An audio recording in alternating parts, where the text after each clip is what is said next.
Pierre Poilievre has continued to promote austerity and cuts as the path forward for Canada and for Canadians. He is wrong.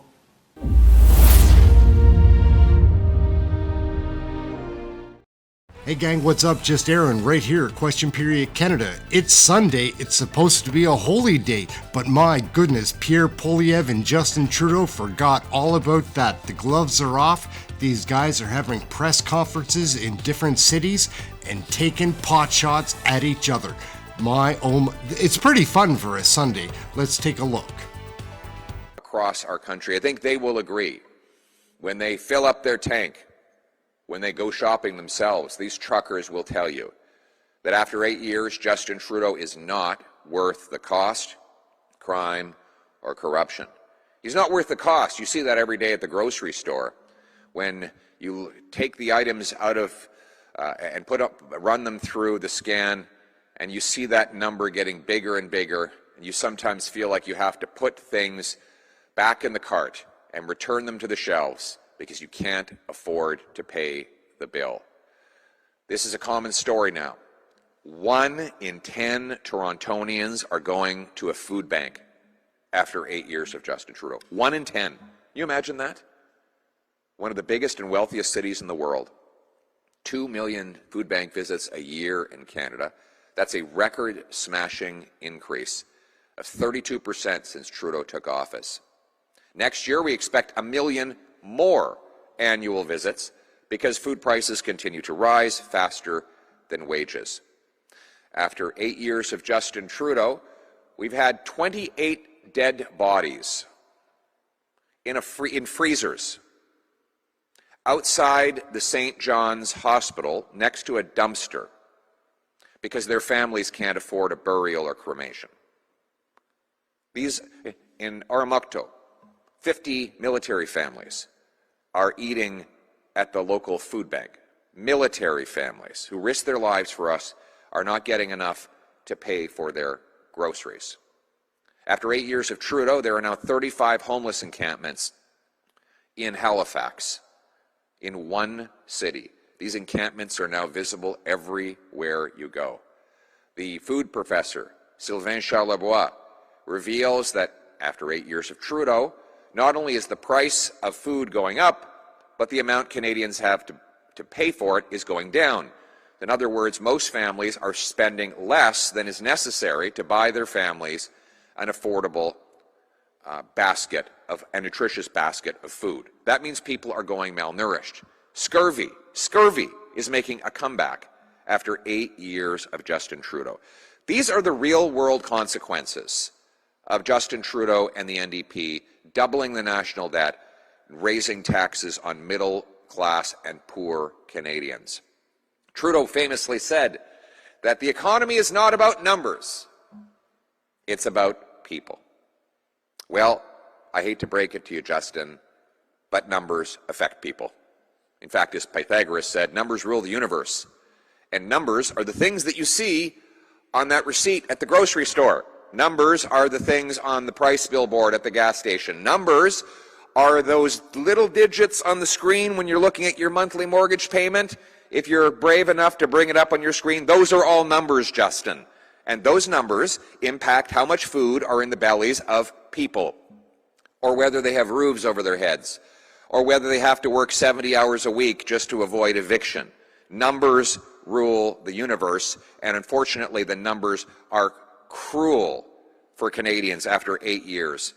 We know this policy, these results are the direct consequences of Justin Trudeau and the NDP policies. When you double the national debt, you drive up demand, which bids up goods. You print $600 billion of cash, and that causes inflation, just like it has everywhere and always over the last 5,000 years of economic history as far back as we can go in human records. Whenever governments create cash, they cause inflation.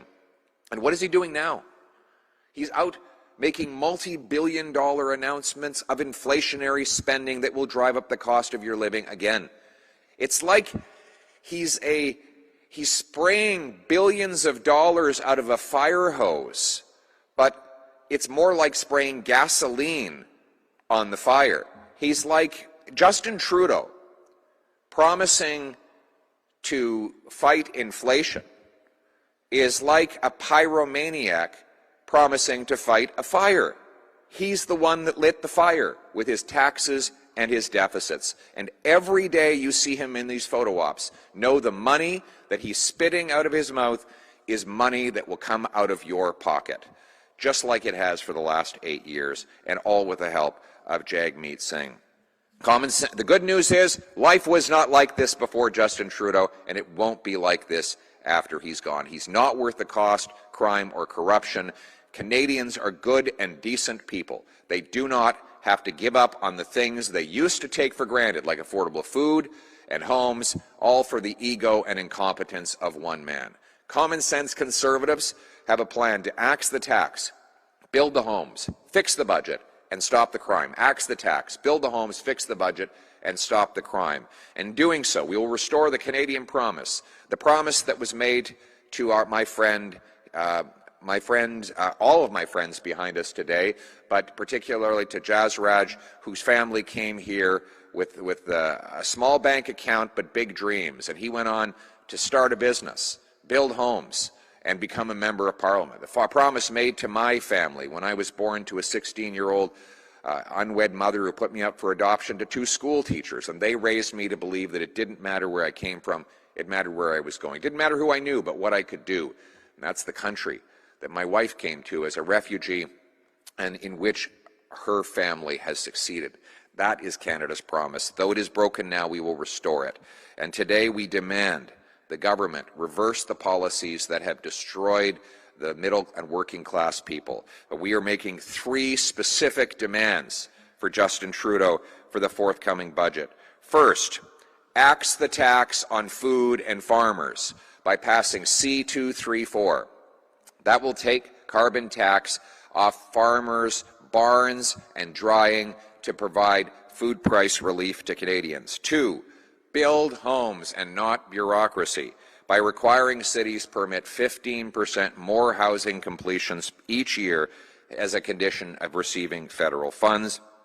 3, cap spending with a dollar-for-dollar law to bring down inflation and interest rates. The dollar-for-dollar law will require the government find $1 new of savings for every new dollar of spending. By capping government, taxpayers and the economy can catch up with the cost.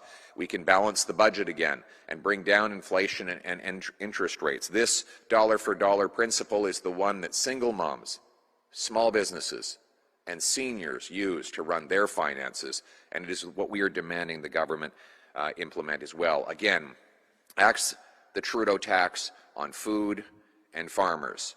2, build homes, not bureaucracies.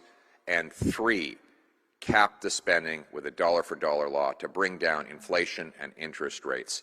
These are common sense demands, and if we don't get them, we won't support the budget. Common sense Conservatives will continue to fight for everyday Canadians who work hard, pay their taxes, and play by the rules until the carbon tax election comes. And in that election, we will have a simple choice between a costly coalition of Justin Trudeau and the NDP, who tax your food, punish your work, take your money, double your housing costs, and unleash crime and chaos in your community, or common sense Conservatives who will axe the tax, build the homes, fix the budget, and stop the crime. Thank you very much. Let's bring it home.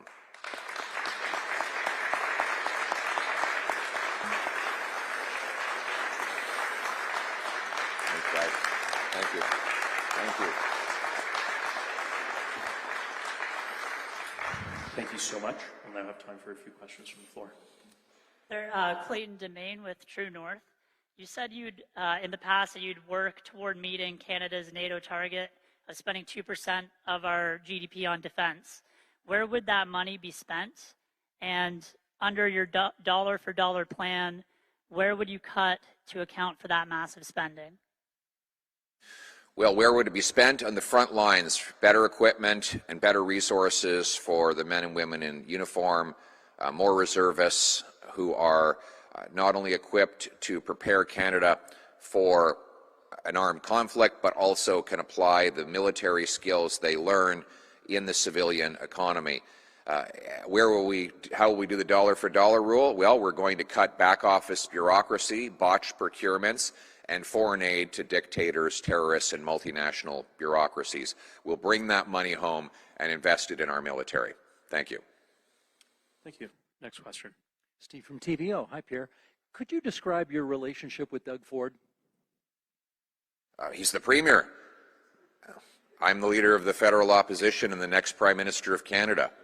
And my relationship with him is the same as with everyone. I will work with anyone to axe the tax, build the homes, fix the budget, and stop the crime. Thank you. Thank you. Next question. Michael Drapac, CBC News. Thanks, Mr. Poilievre. 6 premiers are now calling for a First Minister's meeting with the Prime Minister on the carbon tax. He is not committing to that. What do you think that says about Mr. Trudeau when he refuses to meet with premier leaders as a group? And what does that say about federalism and how it should work? Merci beaucoup. Thank you very much. Justin Trudeau has a radical agenda to massively expand the size, cost, and power of the federal government, which comes at the expense of working people and seniors. It crowds out everybody, including the premiers. He wants to dominate over all of the regions of Canada and impose his will. He's imposed an unconstitutional anti-development law, C-69, and a back-breaking carbon tax opposed by 70% of premiers and Canadians. If Justin Trudeau is so sure of his plan to quadruple the carbon tax to 61 cents a litre, he should have the courage to sit down with our premiers and explain that to them, because they oppose his plan. They know that his tax is going to take money away from hospitals and schools, who have to spend more on their energy, take money out of our local social services, who will be paying out more assistance to people who can't afford to eat. It will force more social breakdown because people can't keep it together. So he should have the courage to sit down with the premiers and explain why he believes he needs even more money. In every single province the federal carbon tax applies, middle-class Canadians pay more than they get back, according to the Parliamentary Budget Officer. And the Prime Minister, by the way, he should stop gaslighting and attacking the premiers and other common-sense Canadians. He is lying when he says the carbon tax makes you better off. The Parliamentary Budget Officer has calculated that in every province, 60% of Canadians pay more in carbon tax costs than they get back. Everybody knows it. Justin Trudeau knows it. He needs to stop lying and sit down with the premiers and admit that his carbon tax is just like him, not worth the cost. And now let's take a look at our fearless leader, gang. This guy, he's a goofball, that's for sure. First, to provide access to world-leading computing capabilities here in Canada, we will invest $2 billion to launch a new AI Compute Access Fund and a new Canadian AI Sovereign Compute Strategy. Access to computational power and capital are two of the largest barriers to developing new AI models or applications. Compute power may seem abstract, but think of it as the tools available at a construction site. Just as more advanced tools allow workers to build faster, smarter, and with greater precision, increased compute power enables AI systems to construct more sophisticated applications and solutions. Whether it's for developing a new vaccine, synchronizing a city's public transit system, or empowering you to do even more easily in your job, these investments are going to be a game changer.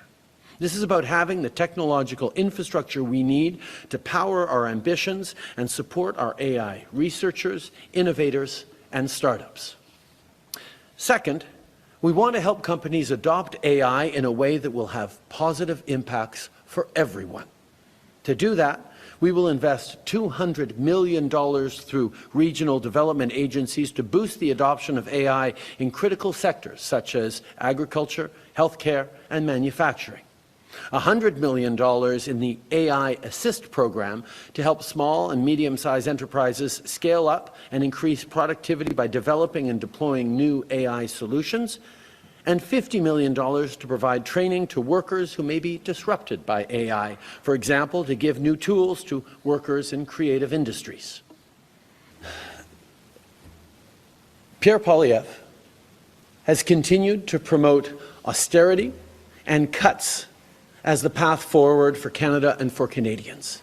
He is wrong. He is wrong when he says that investing in dental care for 1.6 million seniors across this country so far is inflationary. He is wrong when he says that the price on pollution, that is both fighting climate change and putting more money in people's pockets, is responsible for inflation. He is wrong when he suggests that building more infrastructure for childcare or accelerating the construction of homes across this country is inflationist. Indeed, experts and economists are almost unanimous on the fact that those kinds of investments are not inflationist. And we've seen inflation come down significantly. We need to continue to keep an eye on it. We need to continue to be responsible. But once again, Pierre Poilievre is wrong, is not listening to experts and economists, and he's willing to hurt the things that Canadians rely on to get through these difficult times to pursue his ideological plan to cut services to Canadians. Next question. Sarah Levitt, CBC, if you could answer dans les deux langues. It's been 6 months now since the Hamas attack in Israel. What do you say to the families of the hostages that are still waiting for them to be returned? But at the same time, how has Canada's position changed over the 6 months in response to how Israel has responded to that attack? Well, first of all, Canada's position has not changed. That we need a two-state solution, a safe, secure, prosperous Israel alongside a safe, secure, prosperous Palestinian state. And everything that we are focused on, everything we are working on right now in support for vulnerable people in the region, in driving to get those hostages released, in calling for a humanitarian ceasefire, in calling for more aid to come in quicker, is focused on creating that viable, long-term, peaceful future in the region. Obviously, the humanitarian costs of this crisis are abominable, are horrific. The hurt on families is tremendous, and the pressure on those aid organizations, as we saw with the tragedy around World Central Kitchen last week, continues to increase. We need to get more flow of aid and support for the humanitarian crisis into Gaza. We need to see a ceasefire in which Hamas lays down its arms and releases the hostages, these hostages that have been held now for 6 months since the terrible terrorist attack of October 7th. Canada has been working with partners. Our Foreign Minister, Mélanie Joly, has been deeply engaged across the region, being there to try and create a path towards a ceasefire and ultimately a two-state solution with a free, democratic Israel secure beside a free, democratic Palestinian state. This is about the carbon tax. 6 premiers have asked for a First Minister's meeting with you. You have so far not committed to anything. What does that say to the discussions with premiers and federalism? I continued to have robust discussions with all premiers over the past months, and I will remind people that we had a First Minister's conference on the environment and on climate change within the first months of us taking office, where we set out the framework for the pan-Canadian fight against climate change.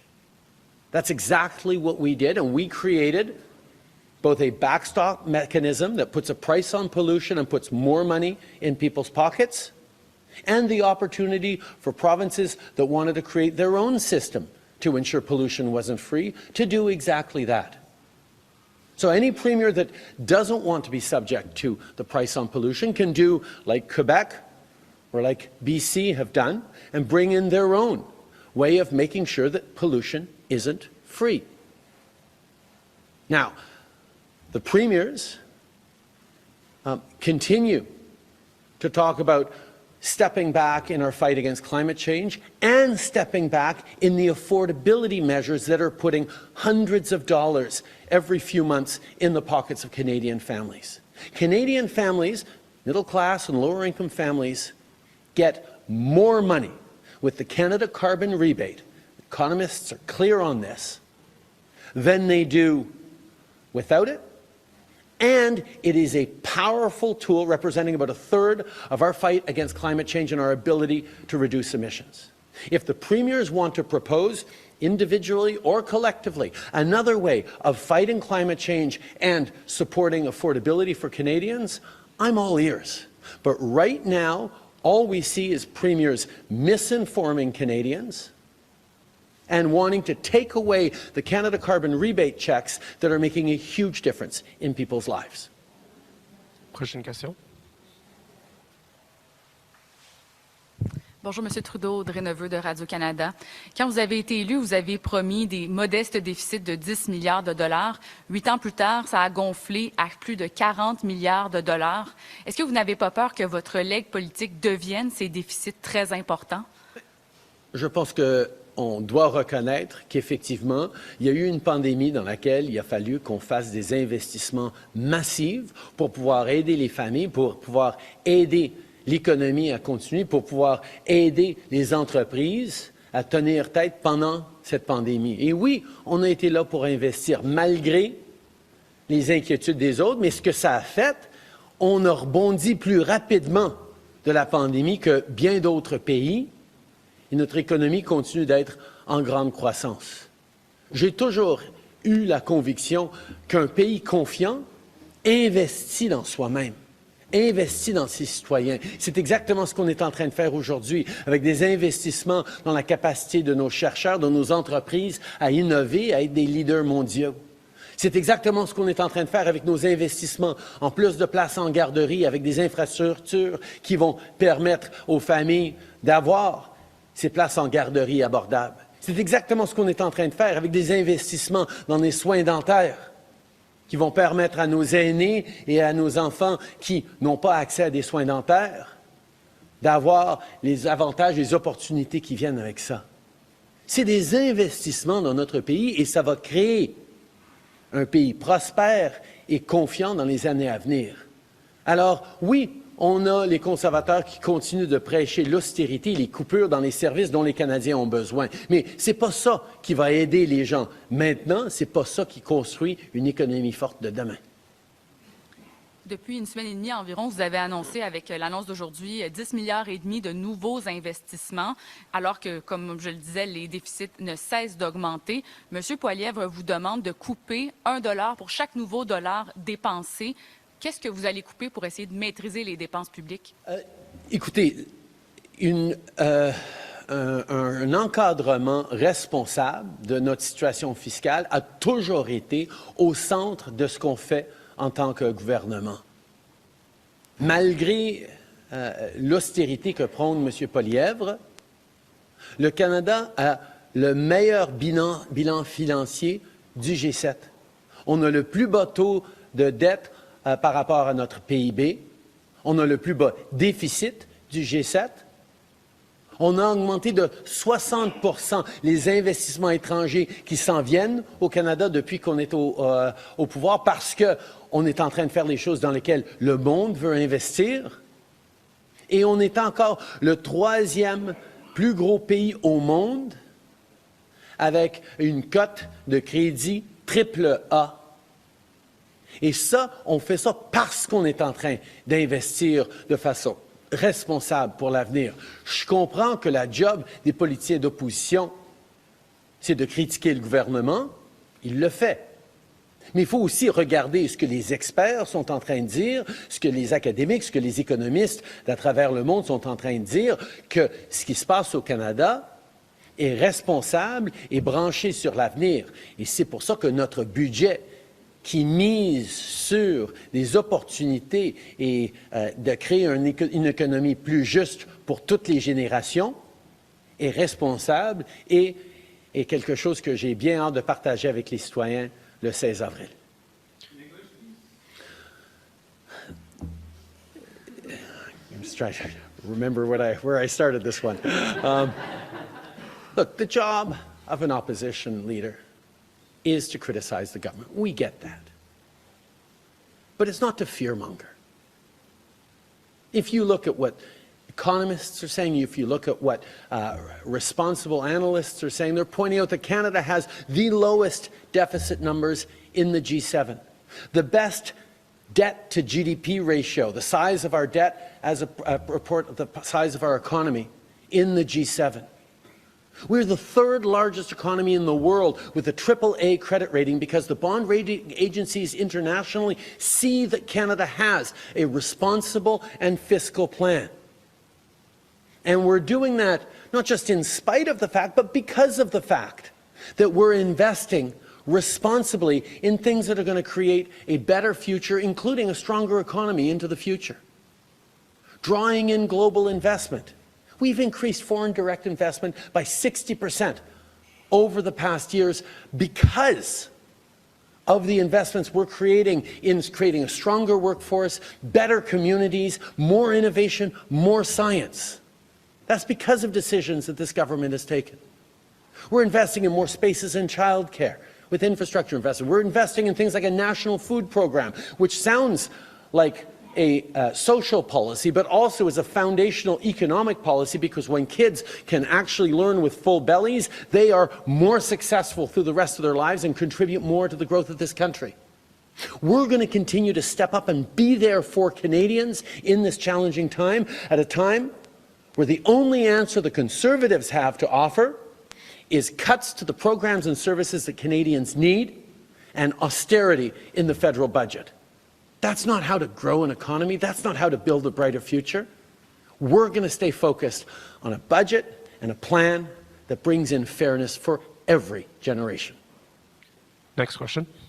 Hello, Prime Minister. Sid Banerjee with the Canadian Press. Today is the last government-assisted flight leaving Haiti. I wondered if you could give an update on how that operation has unfolded and whether or not you're confident that no one is being left behind by. Obviously, the situation in Haiti is extraordinarily difficult, which is why over the past couple of years, Canada has been deeply, deeply involved in supports for the Haitian National Police, in international diplomatic efforts to bring democratic stability to Haiti. And we are there for vulnerable Canadians who happen to be in Haiti. We started our evacuations a number of weeks ago, and we're going to continue to make sure we're there to support people as best as possible and as necessary as possible. And I believe there'll be announcements later today about more things that we're going to do to recognize that there's always more to do for Canadians in difficult situations in Haiti and around the world. Just a quick question about something you announced this morning about Canada's defence policy update that's coming tomorrow. You have been announcing investments over the last week. I wonder if there's any money that's attached to this announcement tomorrow from your National Defence Minister. So you want me to make tomorrow's announcement today? Ever hopeful, aren't you? Ever hopeful. Next question. Merci tout le monde. Ceci conclut notre conférence de presse aujourd'hui. I do have one last comment that I want to make because we're here talking about science and everyone's looking forward to and attentive about the eclipse tomorrow. There's a lot of interest in it. The first thing is people need to remain safe and careful. You cannot look at the sun directly. In a good day, you cannot look at the sun directly in an eclipse. Get yourself good glasses if you can. And if you don't have good glasses, the trick I've been giving to my kids and to others, you cross-hash your hands. On fait des mains en gaufre et l'ombre va montrer sur le trottoir l'éclipse de façon assez claire. Je vais le faire ici. Comme ça, vous faites ça. Vous allez voir non déclaré, mais les petites lunes que fait le soleil. C'est la science, on va regarder ça et soyez en sécurité demain pour l'éclipse. Merci beaucoup tout le monde. Thank you very much. One thing is for certain, we need an election to settle this. These guys aren't gonna let go of their grievances against each other. We need an election to settle it. I know which way I'll be voting. Do you? Like and subscribe. My name's Aaron. This is Question Period Canada. We have a blast here watching all the live broadcasts of the Question Periods. Come check out one of the shows. It's a great community, fun chat room. Check out our other videos too. There's a button to press around here somewhere to find something. I'm sure there is. That's it. Catch you next video. Thanks for watching. Catch you next time.